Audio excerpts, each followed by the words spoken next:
The views and opinions expressed on the Nova Society are those of the panelists and guests and do not necessarily reflect the views or opinions of the Phoenix Research Institute or any institution which any panel member is associated. Reproduction or dissemination other than for the purpose of education or information without the express written permission of the Phoenix Research Institute or Nova Society Media is strictly prohibited. I'd like to welcome everyone back to the Nova Society. I'm your host, Dr. Brooklyn Ann Weldon, and I'm here with my panel, Dr. Scott Gershwer and Dr. Mark Bound. Today, our panel will once again be answering questions from our listeners. And today we have Robin, who is speaking to us from Austin, Texas, and asking that last week the panel discussed the disconnect between the public's understanding of the economy and what would be the most effective message to fix this. I don't think you can explain the economy in sufficient ways to be able to make the American public understand it. A lot of it comes down to fear. And Scott's made this point a few times, that when Trump was elected, he basically inherited an economy from Obama. When Obama was elected, he basically inherited the economy from Bush. Now, that's a hard concept for people to get because, and we've said this a few times on this podcast, people just have this silly idea that the president has some magic button on the Resolute desk that can regulate how much the price of eggs are. That's not the way it works. Numerous times somebody has said to me, well, I was better off in 2016. Yeah, okay. I was better off in 1990. The prices in 1990 were a heck of a lot less than they were in 2016 or they are today. That's called the economy. That's the way the economy works. I don't know if there is an effective message that can be put out there to explain. Trump and the Republicans always laid their hat on the stock market, where the stock market's at. Well, the other day hit over 42,000. Higher than it's ever been. But for some reason, it's not translating. Again, short-term memory. That was the measure of the economy, which, of course, it is not. But that's what they always hung their hat on to. Well, now it's where it's at. Obviously, the economy must be good by your previous logic. They just forget it. So I understand that prices are high. I understand that so many people in the United States have no concept of how the economy works. In fact, they don't know how the government works. Short of starting at a very young age, I've always been a proponent. I think in high school they should teach you how to fill out taxes. I think they should teach you how to manage a credit card. I think they should teach you, all these life skills that are really truly necessary. And they've never done that. And it has allowed people to be told what the economy is. Fox will tell you today that the economy is the worst that it's ever been, ever in the history of, the world. It's not. You can't get past that message. And no matter how much you try to bring the counter narrative to that, it all depends on what people believe. It's almost like trying to explain to a flat earther that the earth isn't flat. They have a preconception. What message can you possibly give? Because they will tie themselves into a pretzel trying to deny the logic and the facts, and even the facts that their own party hung their hat on for why the economy was good. So I don't know if there is a message, to be perfectly honest. I think that's a great question. I just don't have the answer. So I think you hit on something, though, there, Mark. People look at their own wallets and what they're spending out. I have to admit, I don't pay much attention to prices when I very rarely do any food shopping. I do go to restaurants, and I am appalled by the amount of money that it costs to just go out to eat now. You used to be able to go out to lunch for like $15. And now every time I go to lunch, it's like 40. What century was that? I go out and have a sandwich, and maybe a iced tea or something like that. And it just wasn't that much money. And I used to, put myself on a budget when it came to eating lunch, because that was the only meal that I ever really got on my own, Now the only thing that I buy that I really pay attention to is scotch. And yeah, scotch has gone up a little bit, but Not so much that it's prohibitive.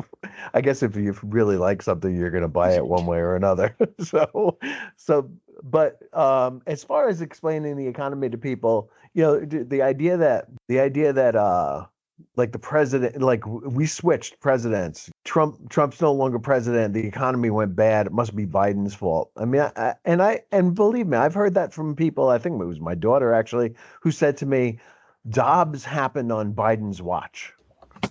And I said, well, but he didn't put those Supreme Court justices in. That was Trump's doing. And they frankly lied to the Senate during their confirmation hearings. And I don't know what you can do about it. Biden has no say over what the Supreme Court does. And yeah, it happened on his watch, but he had nothing to do with it. The same thing is true about the economy a lot of times. The economy was good on Trump's watch, but he didn't have anything to do with it. You can't find something that he did that increased the economy. Now, businesses, maybe stock markets went up, and I think this is the point that Mark made that I think is really important, is that people are emotional, and the stock market is a reflection of people's emotions, right? People sell in a panic. They buy when they think things are going to go well. They make irrational decisions and then rationalize them later. Emotion rules people, and then they justify it through their rational thinking. It's worse, I believe, for Republicans than it is for conservatives, than I think it is for liberals, because Republicans or conservatives tend to think with their amygdalas rather than their cerebral cortex. And it's just that there are a lot of different orientations.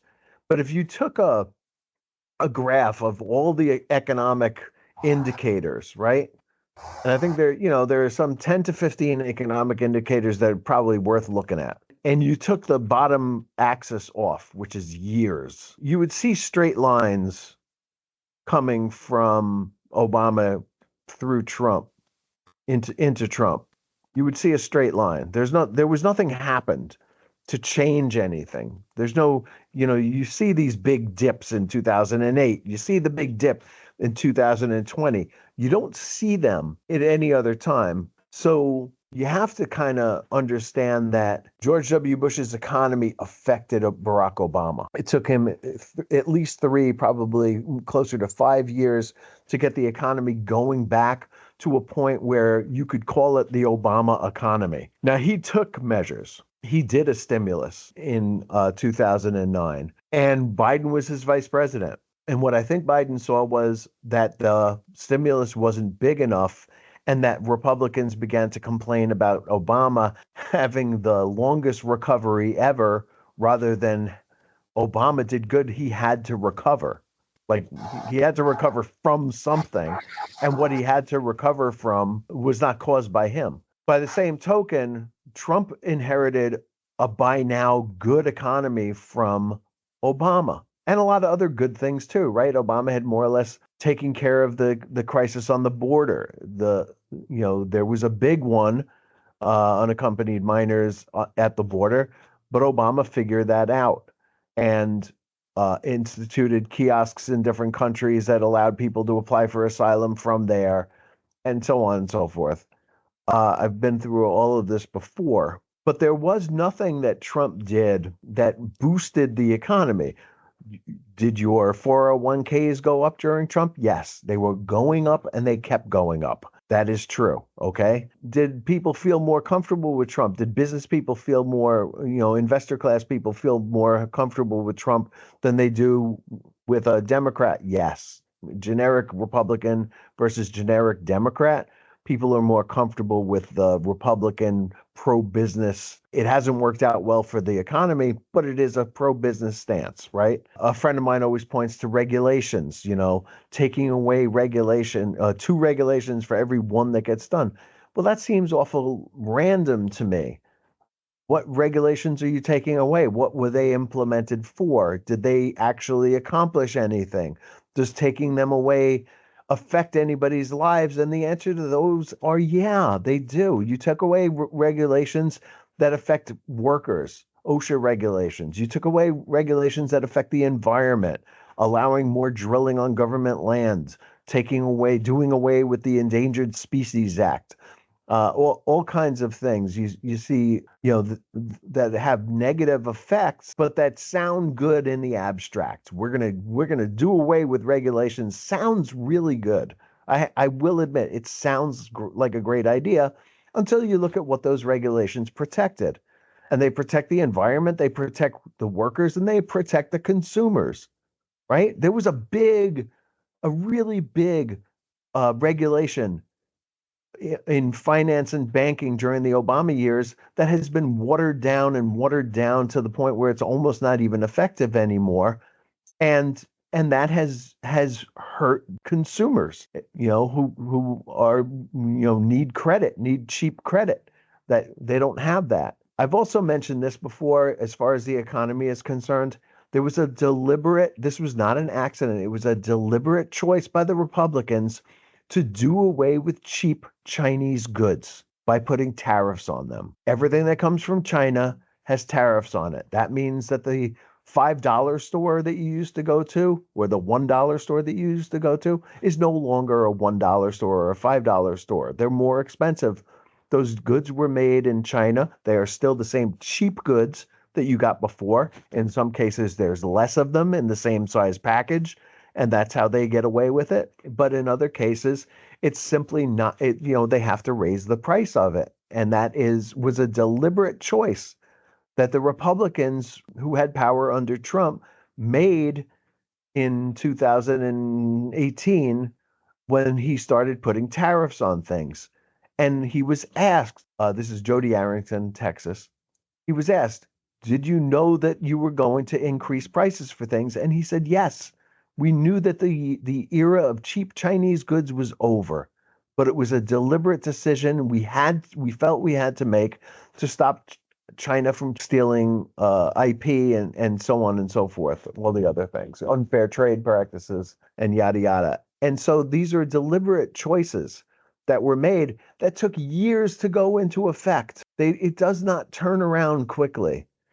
And by the time Joe Biden was president, those tariffs had worked their magic, I guess you would say.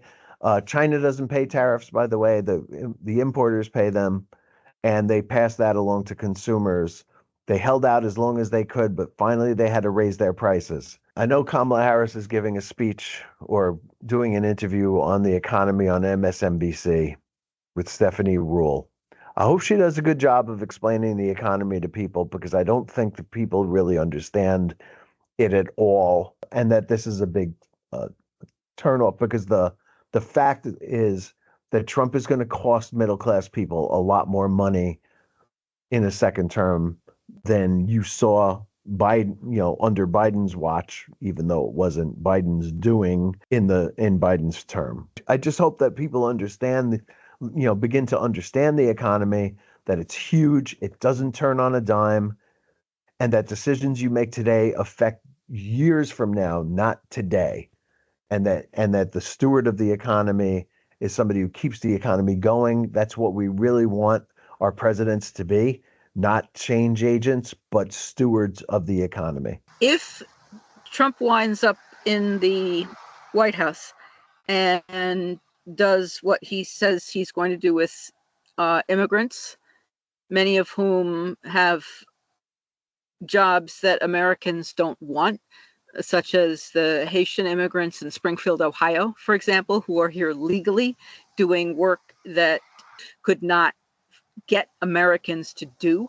If individuals are deported in the numbers that Trump is talking about, that will have a fairly rapid effect on the economy, and that effect would not be good. Correct? So if that were to happen, what do you foresee for the economy? Well, I think we've discussed it before. Throwing out the immigrants is a bad idea.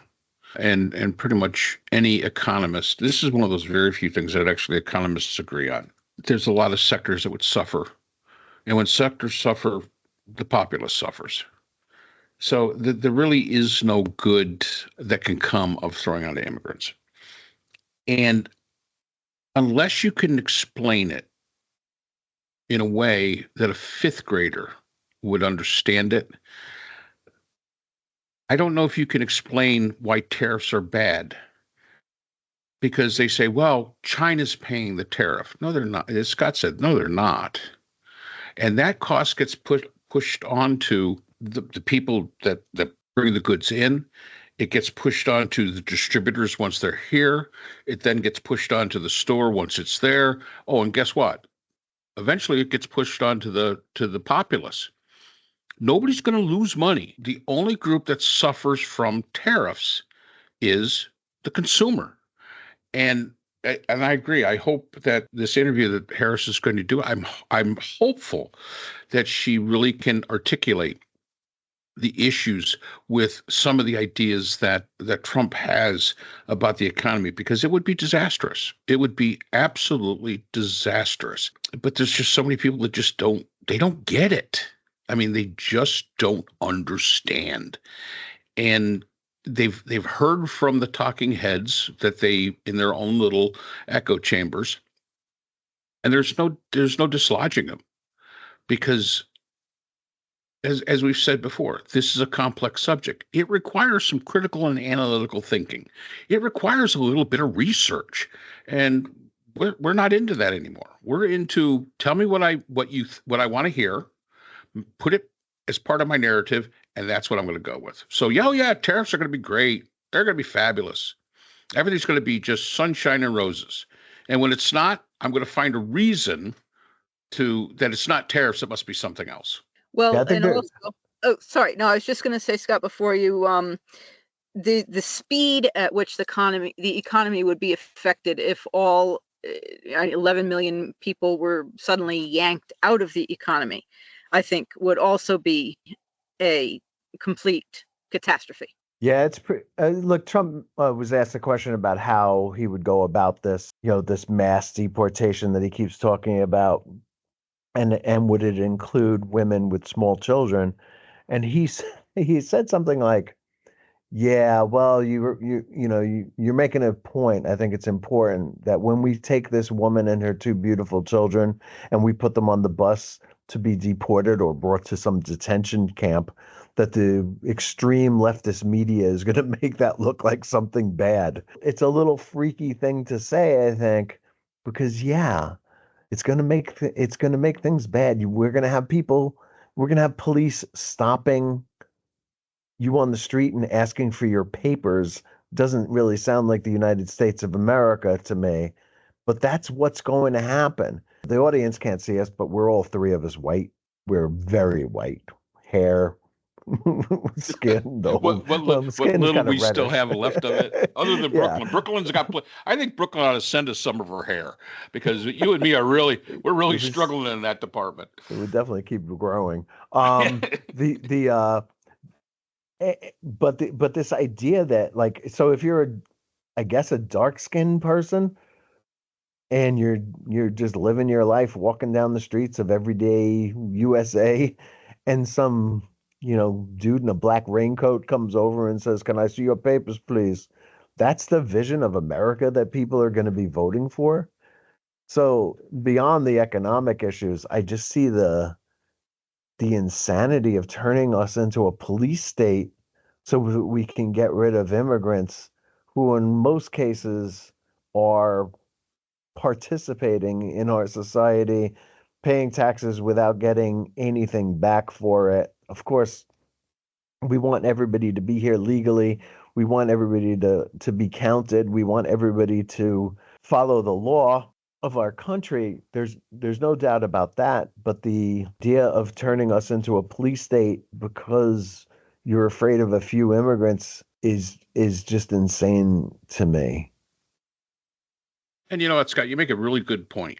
I have family and friends in Germany, and they always remind me, the United States is a continent. We're a big country. I mean, there's a lot of land here, and there's a lot of land where nobody lives. We cannot manage the population as far as who comes in and who comes out. We have so many borders, it's not even funny. We have Canada to the north. We have Mexico to the south. We've got the Pacific to the west. We've got the Atlantic to the east. It's not like we can build walls all the way around to keep out those who we do not wish to come. And that still wouldn't work. That would still not be an effective. We cannot manage this as like in a university class where you have 100 students coming in and say, well, I can pick who can come in and who can't, whether you're not in the class or not, and who's a visitor and who's not. We can manage that if it's 100 people. But when we're talking a country of over 300 million people, and we're talking immigrants, which are really only around about 10 or 11 million. It's not the 25 million that they kind of, promote here. You can't manage it the same way. And we try. I think people look at it as a compartment. Oh, we're just going to go throughout the country and with these, I don't know, posses, and we're going to find these immigrants and we're going to just deport them. Good luck to you. I mean, that's going to take you decades, and you're still not going to get them all. It might take you a decade just to get through North Dakota, or Wyoming, where nobody lives, or, Montana. Think about these places. You're going to, even your best posse, I mean, I don't care how many you've got, you're not going to get it. And I think we marginalize the size of the issue that we're really talking about here. This is a big country. You can't do it. Well, as Trump does with all issues, he makes things that are undoable and unviable. Oh, it's just simple, and I'll just take care of it, and I'll be the protector and all this and that nonsense. And people don't, as you say, Mark, don't think critically and don't imagine what this is actually going to look like. And when the question is asked, there's really no answer from him or anybody else, because he really, I mean, there is no answer. Well, are you going to go door to door? Oh, yeah. Oh, yeah. Good luck with that. Yeah. Well, hopefully we answered that question. Yes. That we don't really have an answer. Yes. Yes. Yeah. So thank you for the question, and we'll see you again next time. So that's all the time we have for today's episode. The Nova Society is a production of the Phoenix Research Institute. We'd like to thank our sponsor for this week's episode, the Phoenix Research Group, an independent research consortium offering social issue solutions to NGOs and international government agencies through multidisciplinary, nonpartisan, and unbiased research. We'd also like to thank our podcast partners, Buzzsprout, who hosts the Nova Society, Audacity, our editing partners, Podkite, who does all our analytics, iHeartRadio, where people get their music and podcasts, Apple iTunes, the largest source of music and podcasts on the internet, Spotify, the most popular source for the Nova Society. The Nova Society is available on all these and other quality platforms mentioned in our description. We'd like to thank our listeners. Without you, the Nova Society would not be possible. If you have a comment, a question, or would like to be a guest on the Nova Society, we can be reached at nova.society.podcast@gmail.com. Always remember, the power of society is knowledge. So for Dr. Scott Gershwer, Dr. Priscilla Hobbs, Dr. Brooklyn Ann Weldon, and all of us here at the Nova Society, I'm Dr. Mark Bound. Be well, and we hope to see you again next time.